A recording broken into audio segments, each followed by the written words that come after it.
மாமல்லபுரம், அங்க பெருமாள் ஸ்தலசயன பெருமாள்னு பேர். அந்த ஒரு திவ்ய தேசத்துல மட்டும் பெருமாள் தரையில கிடப்பர், ஆதிசேஷன் கிடையாது. ஸ்தலசயன பெருமாள் அப்படின்னு பேர். அதுக்கு அர்த்த சேத்துன்னு பேர். ஏன்னா சேத்துல பாதி புண்ணியம் கிடைக்குமா அங்க போனா. சேத்துங்கிறது நமக்கு தெரியும், திருப்புல்லானி. அதாவது சூரிய கிரகண சந்திர கிரகண காலங்கள்ல எவ்வளவு நம்ம தானம் பண்றோமோ அதை விட 100 மடங்கு 1000 மடங்கு இன்னைக்கு ஸ்நானம் பண்ணா கிடைக்குமா. ஐயோ நேத்தே சொல்லியிருக்கப்படாதா சார், நேக்கு ஒரே பயம். நேத்து சொல்லிவிட்டு நீங்கள்லாம் அங்க புறப்பட்டு போயிட்டேன்னா எப்படி? அதனால இன்னைக்கா பார்த்து சொல்றேன், அடுத்த வருஷம் பார்த்துக்குங்க. அதனால அப்பேர் அடுத்த வருஷம் சேர்ந்து வருமான்னு கேட்டா வரலாம். ஏன்னா திருவோணம் மட்டும் இல்ல, சில அஸ்வதி, சில 5 நட்சத்திரம், 5 நட்சத்திரம் அமாவாசையோட வந்துடுத்துனா வரும். சான்சஸ் இருக்கு, இப்ப கூட ட்ரை பண்ணலாம். அதனால அப்பேற்பட்ட ஒரு சுபதினம். அந்த சுபதினத்தில் நம்ம ராமாயணத்துல இருக்கக்கூடிய விஷயங்களை பார்த்துட்டு இருக்கோம். அதனால ராமாயணம் சத்தியம்ங்கிறத ப்ரூவ் பண்றதுக்கு நிறைய விதங்கள் இருக்கு. இப்ப கண்டினியூவேஷன் இப்ப நம்ம பார்க்கணும். என்னன்னா ராமர் கிளம்பி போயிடுறார், மான் அடிச்சுடுறார், மான் கத்துறது. லக்ஷ்மணன் கிளம்பி போயிடுறார், சீதா பிராட்டி கொஞ்சம் வெகுண்டு ஒரு சில வார்த்தைகள் சொல்லிடுறா, பாவம் கிளம்பி போயிடுறார். கிளம்பி போகும்போது லக்ஷ்மணன் என்ன பண்ணார் அப்படின்னு கேட்டா அது ரொம்ப ஃபேமஸான ஒரு விஷயம். அம்பை எடுத்துட்டார், ஒரே ஒரு மந்திரம் உச்சாரணம் பண்ணார், ஒரு லைன் போட்டார். கரெக்டா? அது என்ன ரேகா? எனக்கு தெரிஞ்சதெல்லாம் பச்சனோட ரேகா தான், இது லக்ஷ்மண் ரேகா இல்லையா? அதனால ஒரு ரேகா போட்டார். கரெக்டா? அப்படின்னு நம்ம படிச்சிருக்கோம். நானும் இதை தேடி அலசி பிழிஞ்சு எல்லா இடத்துலையும் பார்த்தேன். வால்மீகி ராமாயணத்துல இல்லை, கம்பராமாயணத்துலையும் இல்லை.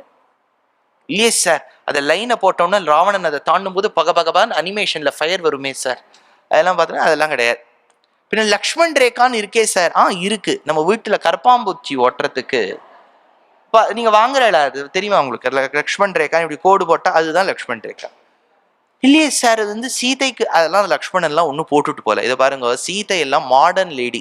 நீங்க ஏதாவது ஒரு மாமி கிட்ட போய் ஆத்து வாசல்ல நான் ஒரு லைனை போடுறேன், இந்த லைனுக்கு மேல நீங்க தாண்டப்படாதுன்னு சொன்னா அடுத்த சுப்ரீம் கோர்ட்ல சபரிமலைக்கு அடுத்தது அதுதான் ஒரு கேஸா இருக்கும்.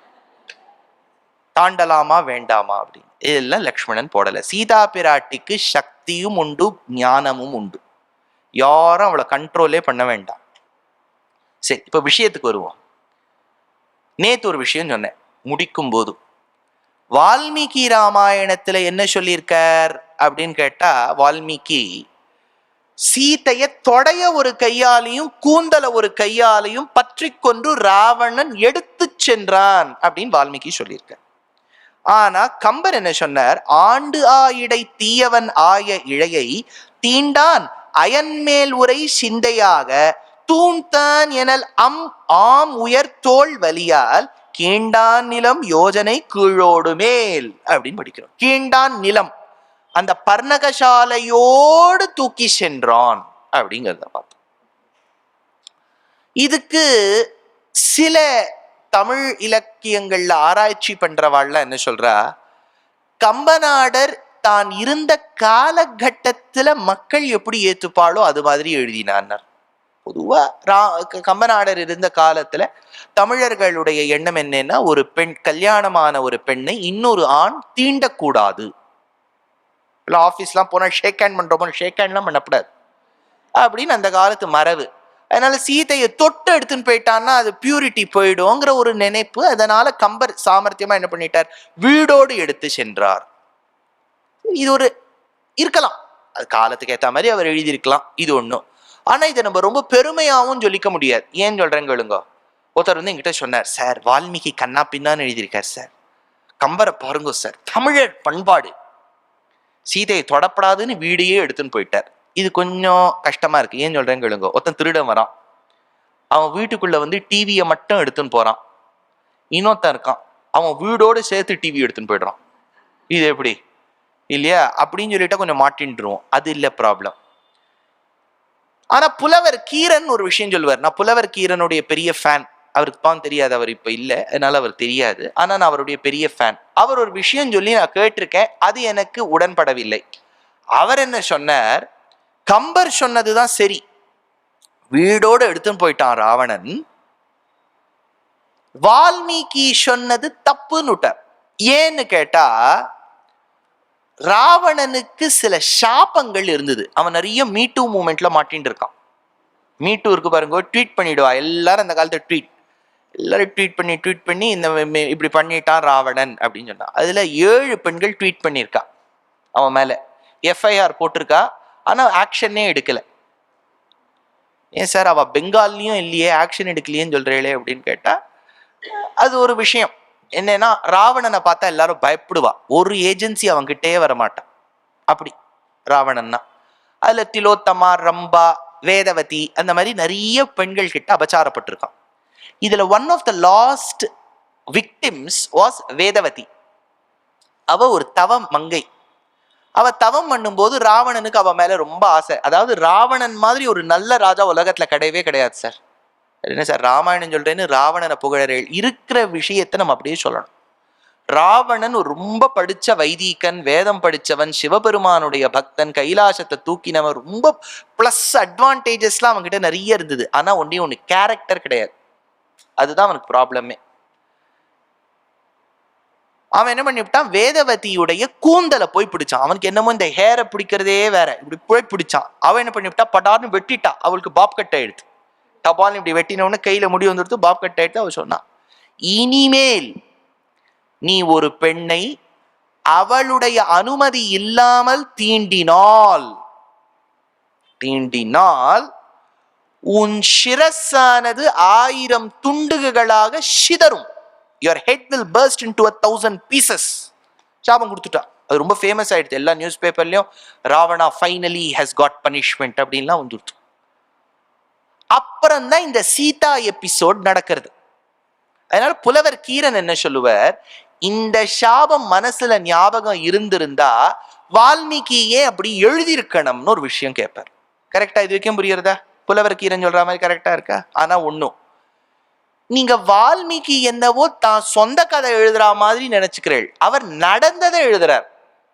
ராவணன் அவளை எடுத்து சென்றான்னு அவர் எடுத்து சென்றான் தான் எழுதுவார். மக்கள் என்ன நினைப்பார்கள், நாம வேணா கொஞ்சம் கதையை மாத்தி எழுதலாமான்னு நினைக்க மாட்டார். He's a reporter. என்ன நடக்கிறதோ அதை அப்படியே ரிப்போர்ட் பண்றவர். அவர் ஏன் இப்படி எழுதியிருக்கப்படாது, ஏன் ராமர் அப்படி பண்ணியிருக்கப்படாதுன்னு நம்ம கேள்வியே கேட்க முடியாது. Kambar is a poet, Valmiki is a reporter. Sir பின்ன எப்படி சார் ஃபைசல் பண்ணுவேள் அப்படின்னா, இதுல ஒரு விதம் ஃபைசல் பண்ணலாம். எல்லாம் கொஞ்சம் இம்பார்ட்டண்டா நீங்க கான்சென்ட்ரேஷனோட கேட்டாதான் புரியும். ஒரு விதம் என்ன சொல்லலாம்னா, வேதவதி கொடுத்த சாபம் பலிக்காமலையும் இருந்திருக்கும். இப்ப நம்ம கடையிலேருந்து ஏதோ எலக்ட்ரானிக் குட்ஸ் வாங்கிட்டு வரோம், இப்படி போட்டு சுவிட்சை போட்டா வேலையே பார்க்காது. அந்த மாதிரி அவ கொடுத்த சாபம் எஃபெக்டே இல்லை. அதனால அவளை தீண்டிருக்கலாம்னு ஒரு கேள்வி வரும். அப்படி வச்சுனுட்டா ராவணன் என்ன பண்ணிருக்கணும், இவ்வளவு கிட்னாப் பண்ண தெரிஞ்சவன் லங்கைக்கு போய் அவளை ஃபோர்ஸ்ஃபுல் மேரேஜ் பண்ணிருக்கலாமோனோ. அப்படி இந்த படத்துல எல்லாம் எங்கேயாவது திருநீர் மலை மேல கூட்டின்னு போய் அந்த வில்லன் ஒரு தாலி கட்டிடுவான், ஏதாவது அந்த மாதிரி நடக்குமோனோ, ஏதாவது பண்ணிருக்கலாம் இல்லையா? அவன் அப்படிலாம் பண்றது இல்லை. அவன் என்ன பண்ணிட்டான், சீதா பிராட்டி அசோகவனம்னு ஒரு கார்டன்ல வச்சு தினம் அவளை போய் மிரட்டின்னு இருப்பான். ஒரு பட்டு பரம்பரா பட்டு புடவை, பூச்சம்பள்ளி இதெல்லாம் கொடுத்துட்டு, இதெல்லாம் கொடுக்குறேன், கல்யாணம் பண்ணிக்கோ இப்படிதான் மிரட்டின்னு இருப்பான். லோக்கல் ரவுடி மாதிரி தான் அவன் மிரட்டின்னு இருப்பான். ஒன்னும் பெருசாலாம் ஒன்றும் பண்ணல. சோ அதனால அவனுக்கு உள்ளுக்குள்ள பயம் இருந்ததுன்னு எப்படி தெரியுதுன்னா, மால்யவான்னு ஒருத்தங்கிட்ட மாமா கிட்ட பின்னாடி சொல்றான். அதனால அவனுக்கு பயம் இருந்திருக்கு. சரி, எப்படி சார் அவதான் சாபம் கொடுத்திருக்காளே, ஒரு பெண்மணியை அவள் அனுமதி இல்லாமல் தொட்டால் உன் தலை செதறிடும்னு, பின்ன எப்படி சீதையை தொட்டு தூக்கினா அப்படின்னா ஒரு சூக்ஷ்மம் இருக்கு. 2017 ஜனவரியில இந்த கதை சொன்ன உங்களுக்கு, நீங்க ஞாபகம் இருக்கும், ஆனாலும் உங்களுக்கு திருப்பி பிரஷ் பண்றேன், அவ்வளவுதான். ஞாபகம் இல்லாம இருக்காது உங்களுக்கு. வால்மீகி என்ன சொல்றார், சீதையை தீண்டும் போது ராவணனை பத்தி ஒரு வார்த்தை சொல்றார். எப்படி ராவணன் சீதையை கவர்ந்து எடுத்து சென்றான் எப்படின்னா, புதாம் இவ ரோஹிணீன் அப்படிங்கிறார். புதன் ரோஹிணிய கடத்தினா மாதிரி கடத்தினா. ஐய, இது என்ன சார் புது கதை, இது யார் புதன் எப்ப ரோஹிணிய கடத்தினார், ஹூ இஸ் திஸ் புதன் அப்படின்னு கேட்டா, இந்த கதை நான் சொன்னேன் 2017 பாருங்க, வாமிக்கு ஞாபகம் இருக்கு. 2017 என்ன கதை சொன்னேன்னா அதே கதை தான். சந்திரன் இருக்காரோனோ, சந்திரன் தெரியுமோனோ, சந்திரன் அவருக்கு எல்லா நட்சத்திரங்கள் தான் அவருடைய வைஃபே. 27 நட்சத்திரங்களும் சந்திரனுக்கு ஒய்ஃப். பொதுவா அவளுக்கு அவ ஒய்ஃப் வந்து ஸ்டார், ஆனா அவருக்கு ஸ்டார்ஸே ஒய்ஃப். எடுத்தா 27 நட்சத்திரங்கள், விஷாகா, ரேவதி, உத்தரட்டாதி, பூரட்டாதி, பூரம், பூராடம். அவர் வீட்டுல கூப்பிடும் போதே விஷாக்கா ரேவதியை கூட்டுன்வா, ரேவதி சுவாத்தியை கூட்டுன்வா, எல்லாம் நட்சத்திரங்களா தான் சொல்லுவார். எடுத்தா ஆனா இவ்வளவு நட்சத்திரங்களுக்கும் இருப்பினும் அதுல ரொம்ப பிடிச்ச ஒய்ஃப் வந்து ரோஹிணி. ரோஹிணியை கண்டாதான் ரொம்ப பிடிக்கும் சந்திரன். அதுக்கு ஏன்லாம் நீங்க கேட்க முடியாது, ஏன்னா நானே கேட்கல, அதுதான் அவரை போய் கேட்டுங்க, வை யூ லைக் ரோஹிணி அப்படின்னு. இப்போ சந்திரன் ஒரு வாட்டி என்ன எடுத்து அவருக்கு சில விஷயங்கள், அர்த்த விசேஷங்கள்லாம் கத்துக்கணும்னு நினைச்சார். டவுட் இருந்திருக்கு. தேவர்கள் கூட்டத்துக்கு புரோஹிதர் ஒருத்தர் இருந்தார், பர்மனன்ட் டீச்சர். அவருக்கு மாசம் மாசம் ஸ்டைஃபன் கொடுத்துருவா, பெரிய டீச்சர். அவருக்கு ப்ரஹஸ்பதியின் பேர், குரு பகவான், குருங்கிற ப்ரஹஸ்பதி. அவர் வீட்டுக்கு இவர் போயிருக்கார். சந்திரன் டவுட்ஸ் 3 நாள் இருந்து கத்துக்கலாம், 3 டே ப்ரோக்ராம், 3 நாள் ப்ரோக்ராம், அது கிராஷ் கோர்ஸ் மாதிரி போயிருக்கார்.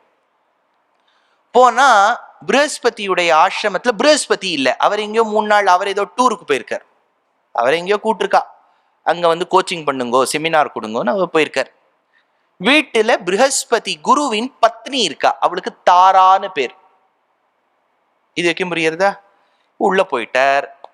தாரா உள்ள வாங்கோ சந்திரனே, உள்ள வாங்கோ வாங்கோ அப்படின்னு சொல்லிட்டு இலையெல்லாம் போட்டு, அன்னைக்கு ஏதோ அரிசி உப்புமா தேங்காய் சட்னி ஏதோ பண்ணியிருக்கா, அதெல்லாம் பரிமாறுறா. பரிமாறின உடனே அன்னைக்கு அமாவாசை, பலகாரம் பண்ணணும், அதனால அதெல்லாம் பண்ணியாச்சு.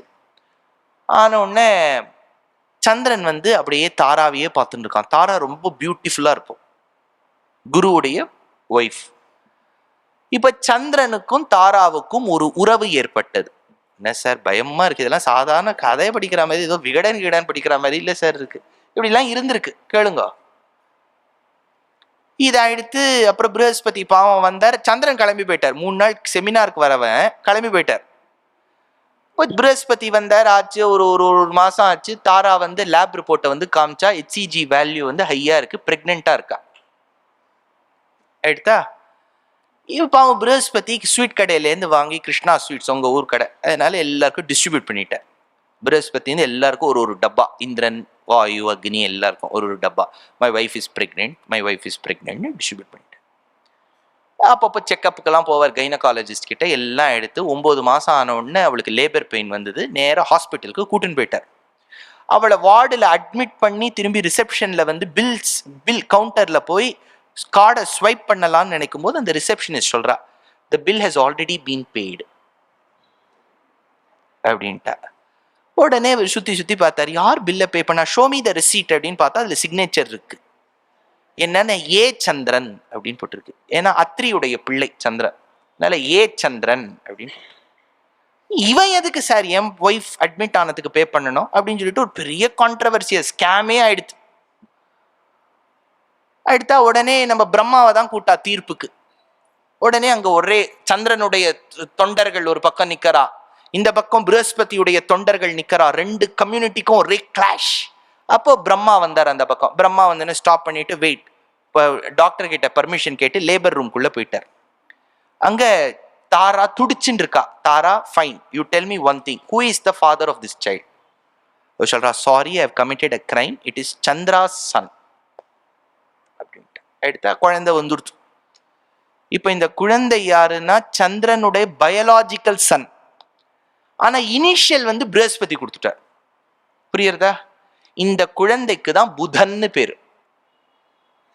புரியுறதா? சந்திரனுக்கும் தாராவுக்கும் பிறந்து ப்ரஹஸ்பதி வளர்த்த குழந்தை. சார் நீங்க 3 நாள் 4 நாள் சொன்ன கதையில இதுதான் சார் நல்லா கிளியரா புரியுறது. இப்போ பி புதன் அப்படின்னு ஸ்கூல்ல எல்லாம் இருக்கும், ஆனா ஒரிஜினலா பார்த்தா சி புதன் இருக்கணும். இப்போ புதன் வந்து சந்திரனுக்கு பிள்ளையா? சந்திரனுக்கு ரோஹிணி என்ன ஆகணும்? பத்னி ஆகணும். அப்படின்னா புதனுக்கு ரோஹிணி அம்மா முறையா? அப்படின்னா ராவணன் வந்து சீதையை கடத்தினது எப்படின்னா, வால்மீகி சொல்றார், புதாம் இவ ரோஹிணி, பிள்ளை அம்மாவை கடத்துறா மாதிரி கடத்திட்டார்னார். எண்ணம் முழுக்க சீதையை அடையணும்னு, ஆனா சீதையை தொட்ட போது ஒரு ஜெகன்மாதாவை தொட்ட ஃபீலிங் வந்ததுனால அவன் தலை செதறல. பாயிண்ட் இப்ப புரிஞ்சுடுத்தா? அதனால வால்மீகி வந்து நடந்ததை சொன்னார். அப்படியே ஏன் கம்பர் வந்து வீடோட கடத்திட்டார்னு சொன்னான்னா, இவர் வந்து தொட்டு கடத்திட்டார்னா உடனே அவன் அபியூஸ் பண்ணிடுவான். இந்த மூவிக்கெல்லாம் ரேட்டிங் கொடுக்குற மாதிரி this is a wrong book அப்படின்ட்டுருவான். ஒரு பெண்ணை தீண்டலாமா, இது தமிழர் பண்பாடா அப்படின்லாம் கேட்பான். அதனாலதான் பாவம் சாமர்த்தியமா கம்பர் என்ன பண்ணிட்டார், வீடோடு எடுத்துன்னு போயிட்டாரு.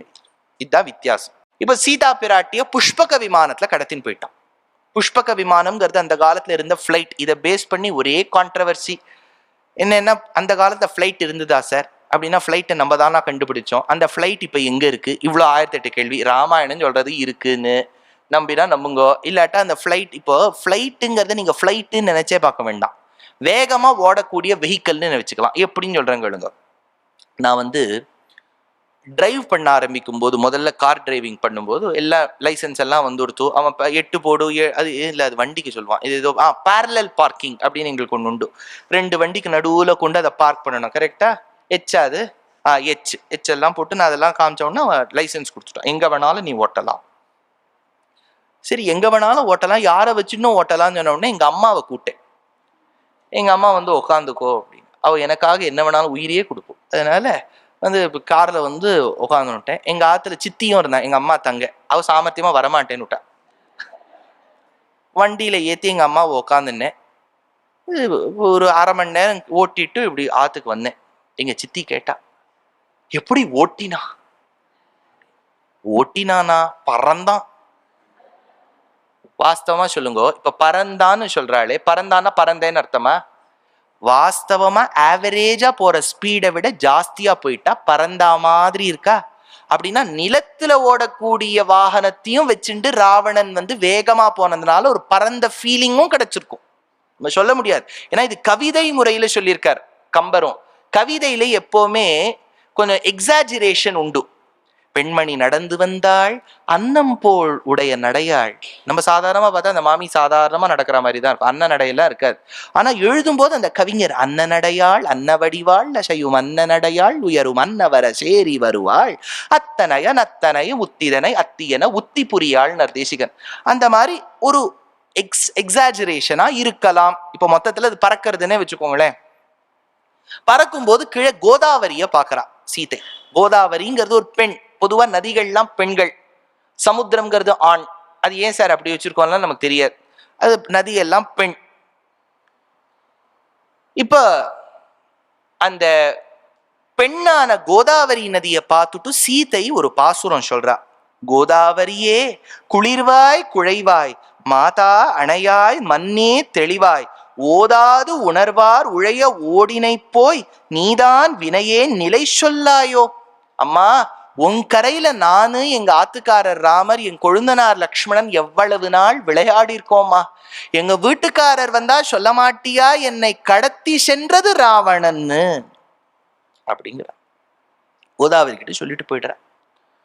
சொல்லிட்டு போன உடனே அந்த வழியில இவ கதறலை கேட்டுட்டு ஒரு கழுகு வருது. எந்த கழுகு? 2.0 வந்த கழுகு. கரெக்டா? என்ன வரலையா? 2.0 பார்த்த கழுகு இல்லையா? இது என்ன கழுகு? ஜட்டாயு. அதனால அந்த ஜட்டாயு வந்தது. ஜட்டாயு வந்து ராவணனை தடுத்துது. நீ யார கடத்திண்டு போற தெரியுமா? பேதாய் பிழை செய்தனை பேர் உலகின் மாதா அணையாளை மனக்கோடு நீ யாது ஆக நினைத்தனை எண்ணமிலாய் ஆதாரம் நினக்கு இனியார் உளரோ. ஜெகன்மாதாவை கடத்தின் போறிய ராவணா, இதை விட ஒரு பாவம் தீங்கு செயல் நீ செய்வதற்கு இருக்கா அப்படின்னு கேட்டுது அந்த கழுகு. கழுகு ரொம்ப ஓல்டு கழுகு. அது அருணனுடைய பிள்ளை. Who is Arunan? யார் அருணன்? சூரியனுடைய சாரதி. அருணனுடைய தம்பி யாரு? வெரி குட், அருணனுடைய தம்பி கருடன். அருணனும் கருடனும் யார் பிள்ளை? நீ ஒரு கேள்விக்கு பதில் சொன்னா கேள்வி கேட்டுட்டே போரு. வினத்தை. வினத்தை ஆத்துக்காரர் யாரு? அவ்வளவுதான் கேட்கணும் சார். ஒரு பெரிய ரிஷி அவர். கஷ்யப மகர்ஷி. கஷ்யப்பருக்கும் வினத்தைக்கும் பிறந்தது 2 பிள்ளை. அதுல முதல் பிள்ளை அருணன், 2வது பிள்ளை கருடன். அருணனுக்கு 2 பிள்ளைகள், அதுதான் கழுகு. அதுல முதல் கழுகுதான் ஜட்டாயு, 2வது தான் சம்பாதி. நாளைக்கு சுந்தரகாண்டத்துல சம்பாதி வருவார். இன்னைக்கு ஜட்டாயுவா, அடுத்தது சம்பாதி வருவார். இந்த ஜட்டாயு வந்து தடுத்துது. ஏன்னா இந்த ஜட்டாயுவும் தசரதரும் ஃப்ரெண்ட்ஸ். சீதையுடைய மாமனார் இருக்கா பாருங்க ஜட்டாயு, என்ன சார் அந்த காலத்து ராஜா கழுகோட எல்லாம் ஃப்ரெண்ட்ஷிப் வச்சிருக்கார். அப்படின்னா ஒபாமா வந்து பிரசிடென்ட் இதுலேருந்து அவருடைய டேர்ம் முடிஞ்சு போகும்போது அவரும் அவருடைய பூனை சாக்ஸ் அப்படின்னு, அது பூனைக்கு பேர் சாக்ஸோ ஷூவோ அதுக்கு பேர், சாக்ஸோடு சென்றார் அப்படின்னு போட்டார். ஒபாமா நாயோட பூனையோட ஃப்ரெண்டா இருக்கலாம், தசரதர் கழுகோட ஃப்ரெண்டா இருக்கப்படாதா? அதனால இந்த கழுகு ஜட்டாயு என்ன பண்ணிட்டு ராவணனை தடுத்துது. அவ்வேலையின் முனிந்தாள் முனிந்து ஆற்றவன் அவ்வெவ்வேல் அரக்கன் விடலா படை வேறு காணான் இவ்வலையினை இவன் இன்னுயிர் உண்பேன் என செவ்வே பிழையா நெடுவாள் உரை கீர்ந்து எறிந்தான். ராவணனோட சண்டை போட ஆரம்பிச்சது கழுகு. கழுகுக்கெல்லாம் ஷார்ப்பா இருக்கும் கிளாஸ் பீக்ஸ் எல்லாம். ராவணனை போட்டு கிழின்னு கிழிச்சுடுது. அவன் போய் டிட்டனஸ் டாக்சைட்லாம் போட்டுக்கணும், அந்த அளவுக்கு கிழிச்சுடுது. கிழிச்சு என்ன பண்ணிட்டு சண்டை போட்டுட்டே இருக்கு. ராவணன் பார்த்தா இன்னும் எவ்வளவு நாள் இந்த கழுகோட சண்டை போடுறதுன்னு சிவபெருமான் கொடுத்த ஒரு வாள், அதுக்கு சந்திரஹாசம்னு பேர். சந்திரஹாசம், சந்திரஹாசன் அவர் யாருடைய அண்ணா, அது நமக்கு அதெல்லாம் வேண்டாம். சந்திரஹாசம், இந்த சந்திரஹாசம்ங்கிற வாளால அந்த கழுகின் சிறகை கிள்ளி கிளைந்தான். அது பாவம் கீழே விழுந்துடுத்து ஜட்டாயு.